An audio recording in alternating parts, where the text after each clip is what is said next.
Hey everybody, this is Talkative Carl, back again for another movie spoiler review, and today I'll be covering another Disney classic, Snow White and the Seven Dwarfs.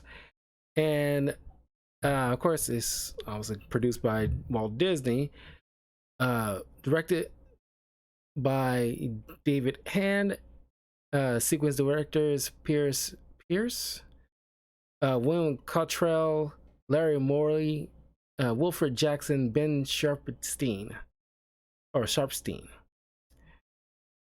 Uh, Voice actors: Adrena Castellati as Snow White, Lucille Laverne as the Queen, Roy Atwell who voices Doc, and the voices Doc. You got Pinto Colvik who voices Grumpy and Sleepy, Otis Harlan voices Happy, Scotty Matraw as Bashful, Billy Gilbert as Sneezy, Eddie Collins as Dopey, Harry Stockwell as the Prince, Moroni Olson as the Magic Mirror, and Stuart Buchan as the Huntsman. And of course, before we get into it, I want to address the situation. I put this movie on the list because after the whole controversy with Rachel Zegler last year about I was bothered but not bothered, where I'll be tweeting like crazy on Twitter fingers or anything like that.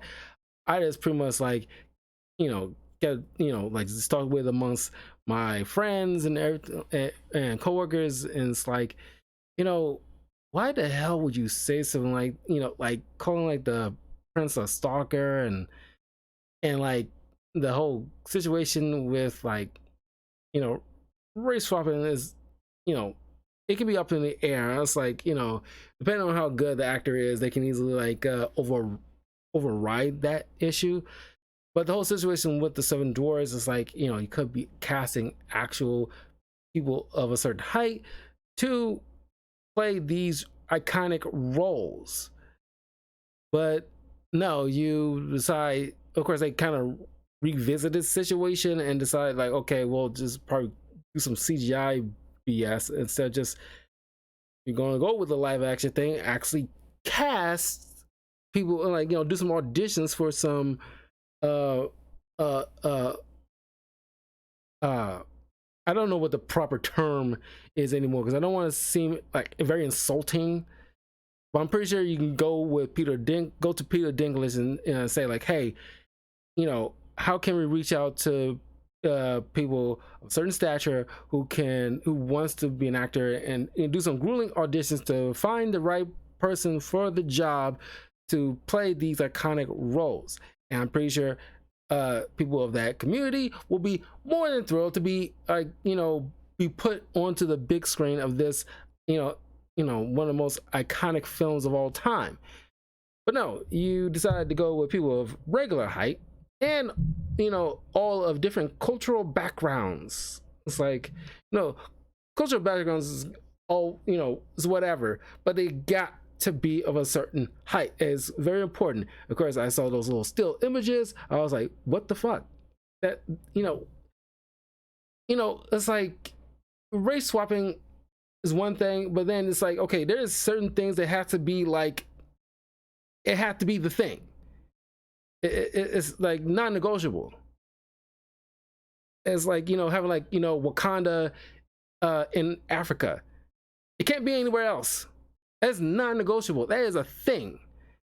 So it's this is the Seven Dwarfs has to be people who are from of the same community as Peter Dinklage. It has to be. So it's come on, man. And I hate to use woke kind of thing, but it's got a negative connotation because it used to be. It's there's woke and there's awareness, and woke is the issue that a lot of people have, where it's you're forcing it without it's you put in some kind of message or everything like that. It kind of overrides the story that you're trying to tell. It's let this be a good, tell a good story, and keep stuff that worked. Uh and I don't know. It is, there's certain things that need to be cherished a bit. And I was like, certain people have certain issues about tradition and everything like that. That's, you know, their, prerogative. But it's just like there are certain things that's like that can't be touched. It's that way for a reason. So, uh, so because of that, I've decided like I want to review this film, the good one, and talk about it because it's been, first of all, it's been so many years since I've seen it. It's not one of my favorite Disney films, but like I have seen it quite a few times when I was a little kid, and like I grew to appreciate it. Of course, it's not the same way as like Aladdin. Aladdin and a lot of Disney Renaissance films I hold in a bigger regard, but these classic tales is like I hold great respect for because they blaze the trail for what we enjoyed in the 80s and 90s and the early 2000s, and even up until this point, where like you got someone like Frozen who took those same kind of narratives and done it so perfectly to like it's like how I have an issue with people who are like don't read source material if they're going to tell like it's like with Taika Waititi who says like like I didn't like reading any little story comics. I just do my own thing. It probably worked for a little bit for one movie, but then it kind of went off the rails in the last film. It's just like, no, you got to read the source material because it's like, as much as I don't like with this whole evil Superman thing, and I think it's been ran to the freaking dirt at this point and it's kind of got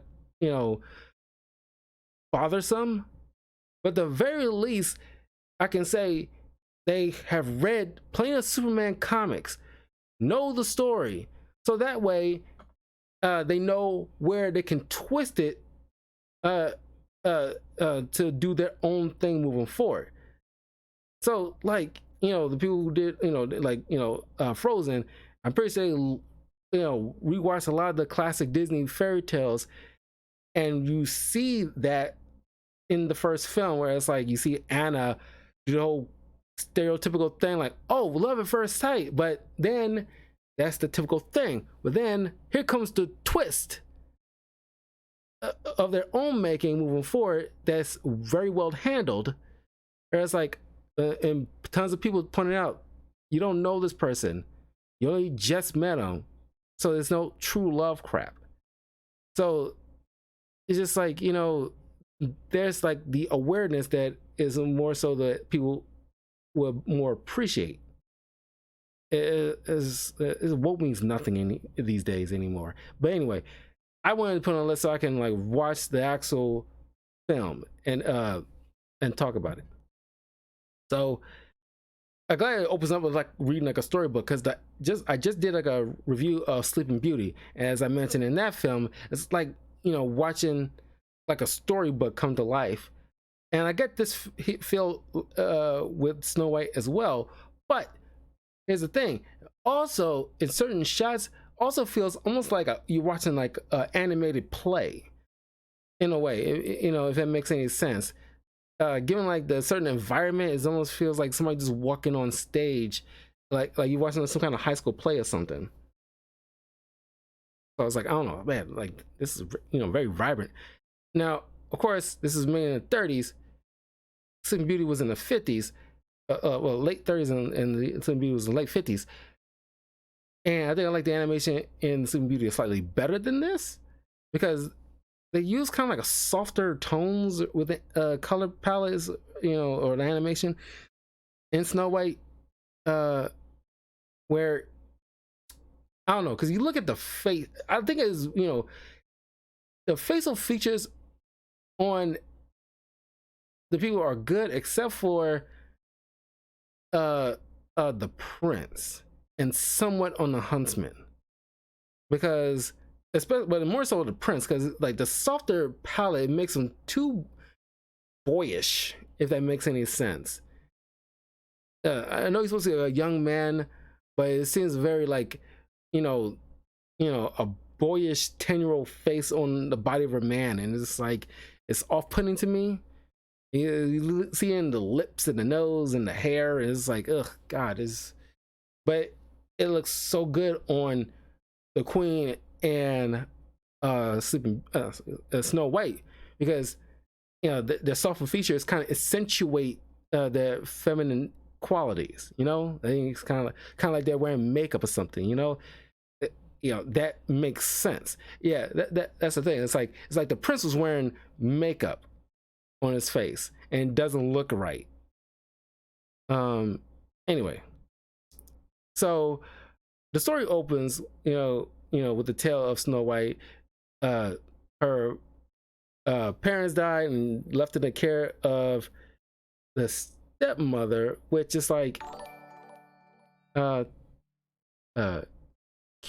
Hey, thanks for the follow. And it's like, okay, the queen, which you never get a name, you just call the queen, but she's like the Snow White's stepmother. But it's just like, I mean, I can be overthinking this a bit, but okay, she's a stepmother, but both her parents died, so she had both parents. Would have probably made better sense for her to be maybe like the godmother. So it's like, I don't know, but the queen pretty much took over, and she made Snow White like a house cleaner, very Cinderella-esque. But it's like, okay, where's the other people in the kingdom where it's like, why is she's like the princess of this realm? Why, she's like a lowly, you treat her like a lowly peasant. Sure, they have to listen to what she says. They all know she's like an evil bitch. But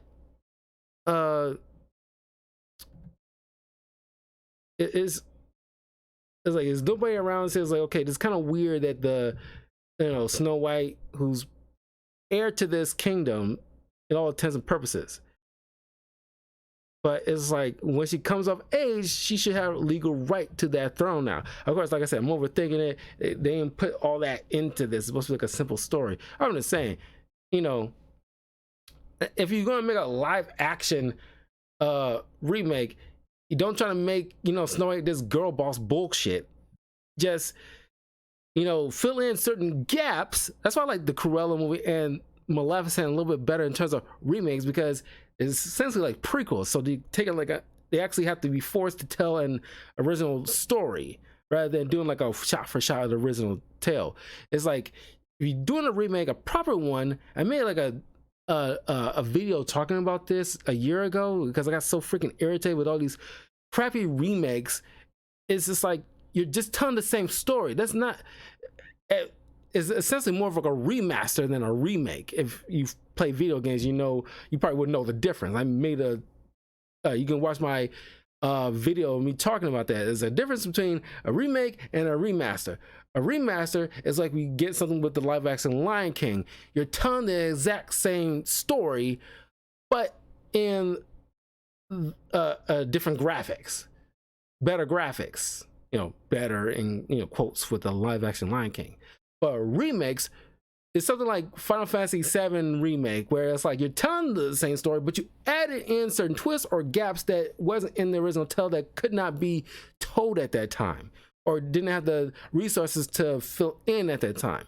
So if you're telling something like Snow White, something like, if you're doing like a live action remake, instead of worrying about making a girl boss or adding all these crazy diversities of all walks of life that doesn't really need to be there, just you're trying to fill like a freaking quota, where it's just like, it gets people eyes rolling.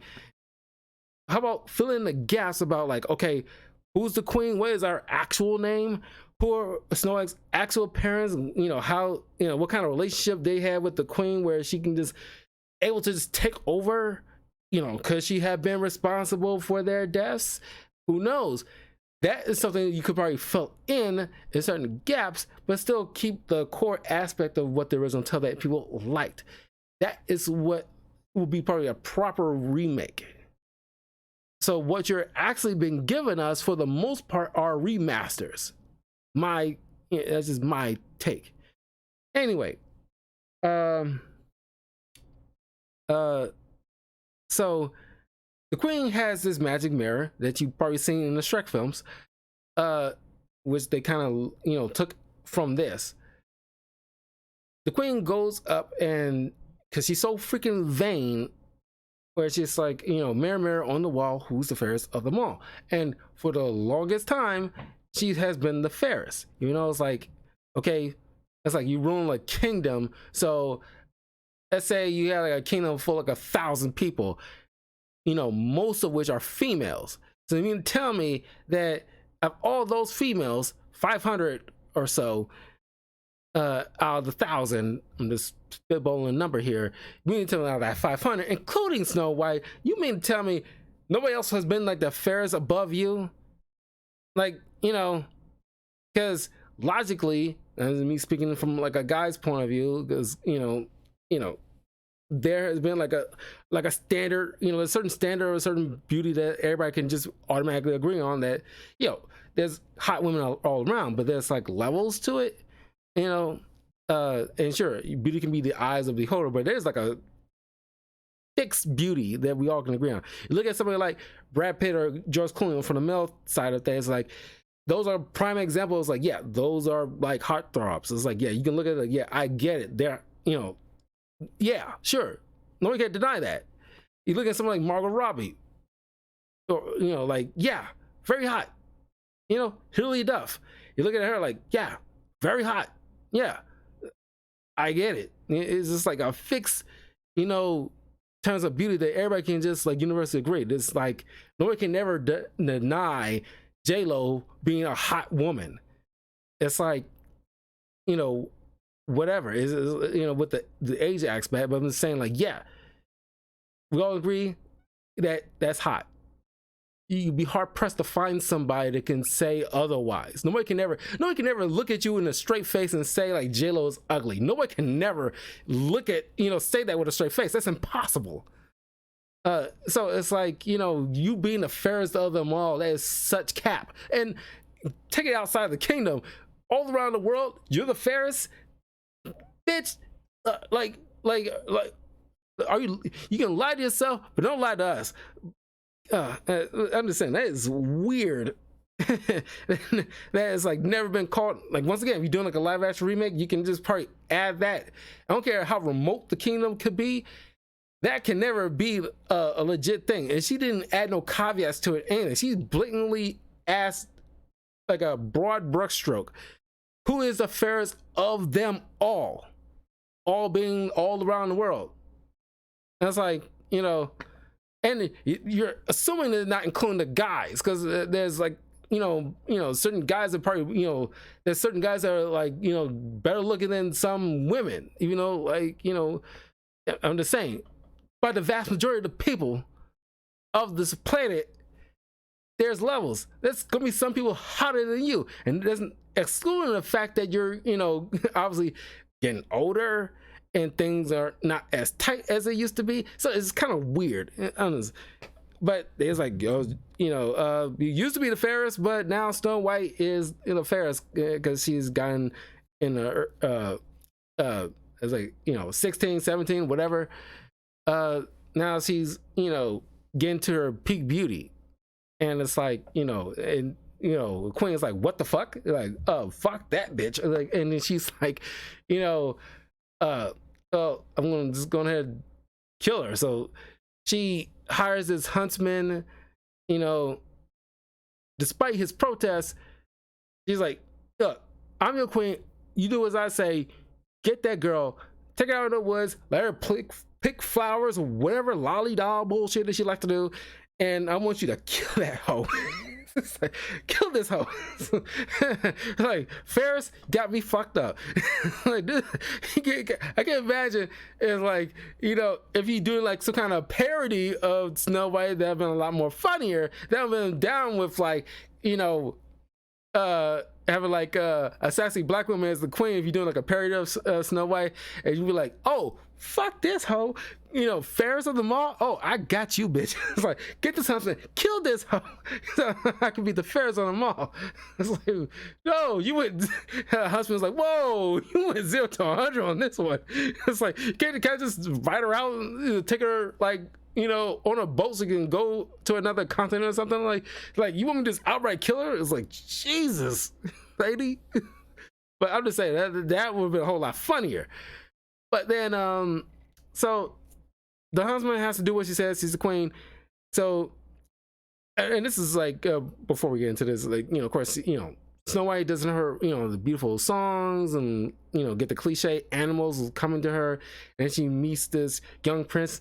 It kind of looks like very Romeo and Juliet-esque kind of thing. If you ever watched a play on Romeo and Juliet, it's like he's at, you know, down below and she's on the balcony and they singing to each other. It just gives me like Romeo and Juliet vibes.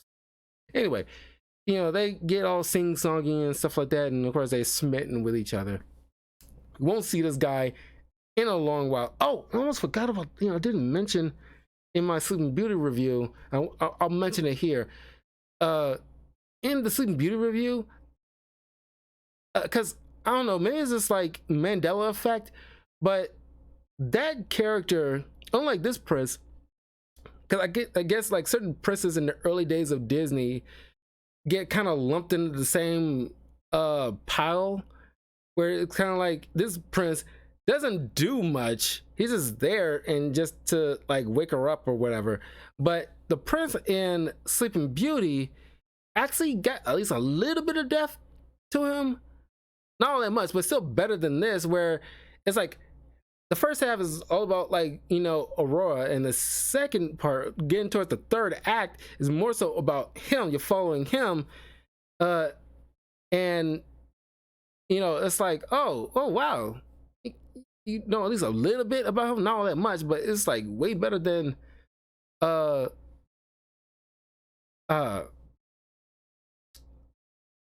then we get in this, you know, this prince right here. But the huntsman couldn't go through with it, so he warns her like, look, the queen's gone fucking batshit crazy, you need to run away. Very Scar-like, says like, run away and never return. So she runs out in the middle of the woods, and of course, you know, and of course it's cartoony when you see like things turn to like monsters, or like twigs turn to like, you know, claws trying to catch her. And of course, as a kid, oh, I just thought it was like, oh, creepy monsters in the woods or something like that. But no, it's like, looking back on it now, it's like, oh, this is just her fear, you know, see, it's like her wild imagination, you know, thing like, you know, the dark woods, things are clawing at you, you got eyes looking at you, until she kind of collapses, and it's like the eyes turn to willing creatures. Like, y'all some dicks, because like y'all just standing there looking at her like through the shadows. How creepy does that look? But then y'all coming out like, you know, everything's all well and good. It's like, no, fuck these animals. But she, you know, worried about like where she gonna sleep, because you can't sleep in the woods, obviously. They lead her to this cottage, which is obviously the cottage of the 7 doors, and she starts like, oh, this place is like so dirty. It's like nobody's like cleaning up to themselves. So she and the willing creatures starts like cleaning the place up, thinking like, okay, they will be appreciative of me cooking and cleaning, so they'll allow me to stay here, because, you know, I can't build a house on my own and I got nowhere else to go and I got no family. So hopefully in the kindness of their heart will allow her to stay if she, you know, kind of quid pro quo kind of situation. And this is what I want to jump in here right now, outside of the story where there's like controversy, where it's like, because this whole girl boss thing with the remake of Snow White that wrapped up not too long ago, where it's like, you know, oh, you know, she doesn't need no man kind of attitude, and it's like, oh, the prince is kind of like a stalker, and it's like, you are such like, do you even like, did you even watch this? Because, you know, rewatching this, it's like, because like I do remember the story before I rewatched this, but it's like, it's such ingrained in all of our childhood memories that we at least vaguely remember the plot points of the Snow White story that's been told so many times, and we all seen via VHS, we all seen the film a bunch of times as kids, and it's like you making it seem like, oh, this, like, dudes, we're girl boss, we can do this, rah rah rah, so we don't need no man attitude, and she's a warrior, and all this other crap that Rachel Zegler said on the her little soundbite on the red carpet of something or other. But it was like, you got, first of all, the main villain is a woman, a jealous old bitch, who wanted to kill you outright because she was jealous because you're hotter than her. The men that you see have every step of the way been the ones that are trying to help this woman. Not to say she's anything less than them. It's just like the huntsman warned her about it, decides, not to kill her because he knew it was wrong, and told her to run away. And he replaced, because the queen want her heart as proof of death, but took a pig's heart and as a replacement, thinking like, oh, this is this is the heart of this woman, I did the deed, sure, whatever. And then you got the 7 dwarves who went out the way to keep her fed and keep her sheltered, essentially, and then ultimately killed the villain in the end. But then you also got the prince who broken the spell by yes, on the outside looking in, it does, out of context, would look creepy. But you read the story, there's a lot involved. It's not he just walked up one day and kissed her. There's like a lot involved that needs to happen in order to break the spell, so that way she can rise, essentially.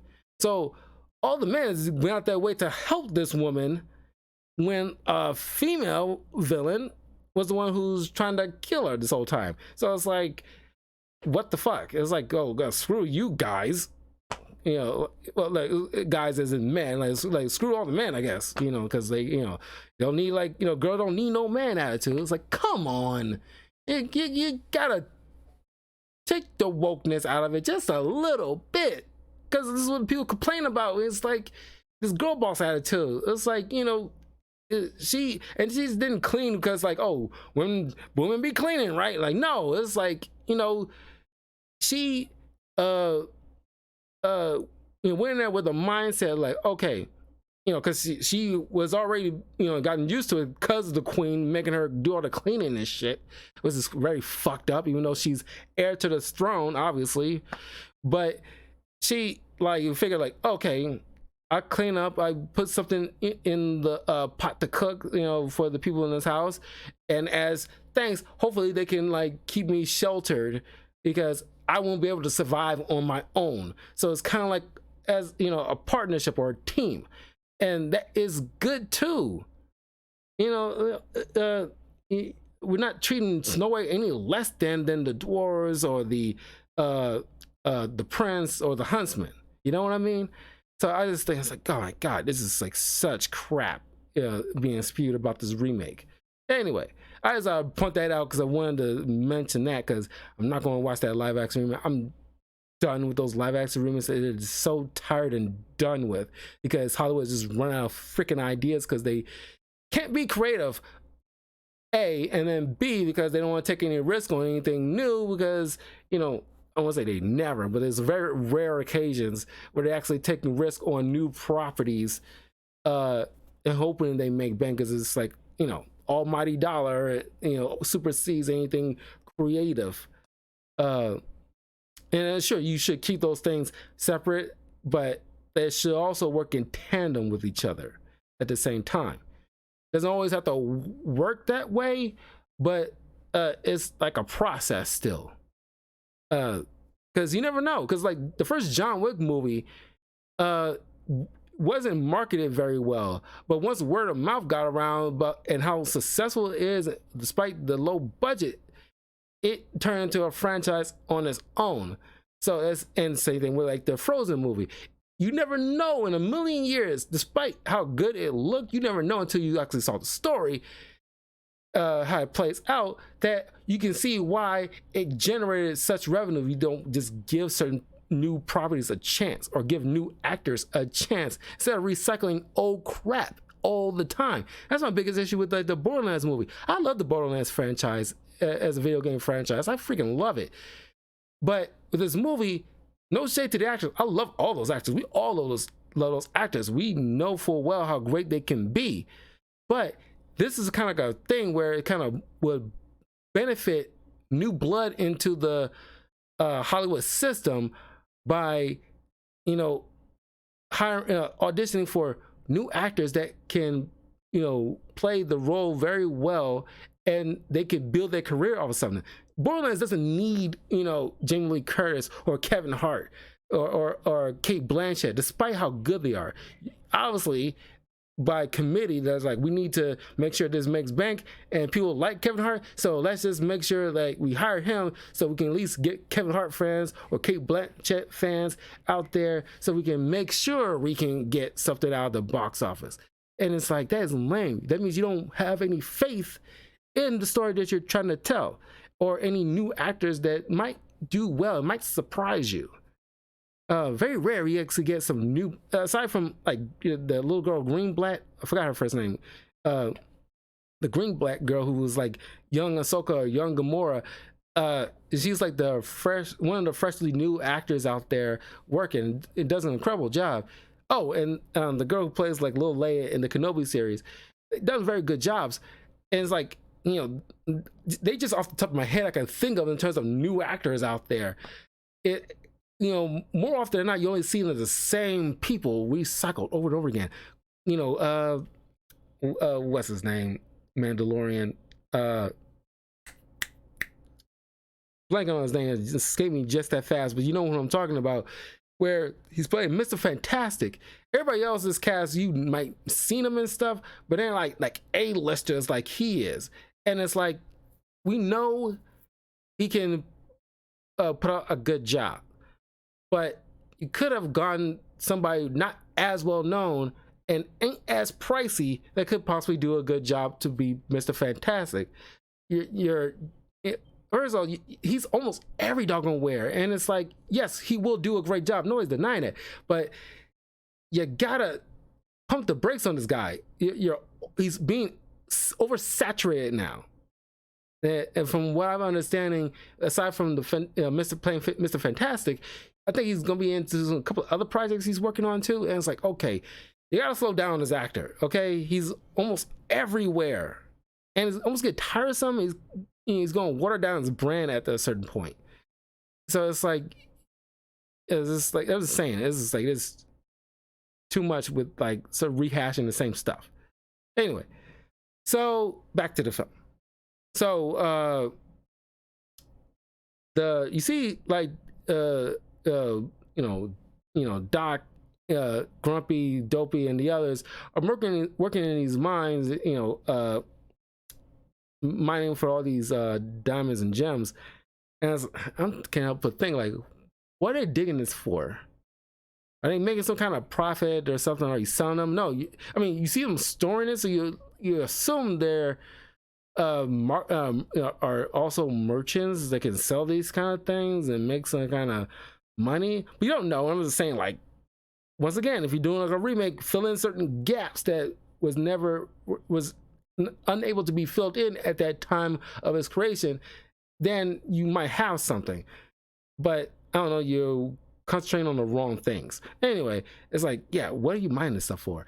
Anyway, they come home, they freaked out, they think somebody broke into their place, they're ready to kill this sucker with their pickaxes, but then they start to notice, like, whoa, who breaks in somebody's house and cooks and cleans? It's a weird B&E situation here.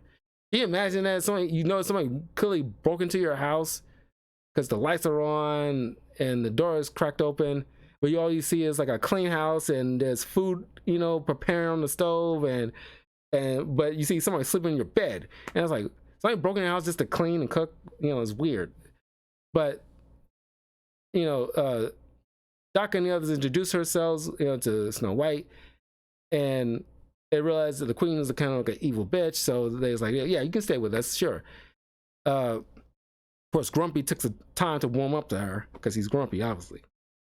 I love that kind of reaction. I don't know why it gave me a giggle when she starts pointing out who's who, and she gets to Grumpy like, "Oh, you must be Grumpy." Oh, very like, you know, I don't know why. This just kind of made me giggle because it's like looking at like a little toddler, you know, kind of like in like a fussy mood, like, "Oh, you fussy," oh, that kind of attitude. I kind of got a giggle out of that. Anyway,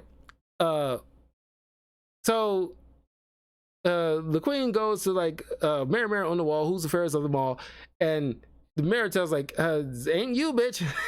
You know, she's still alive. I don't know why she didn't check as soon as she got the heart.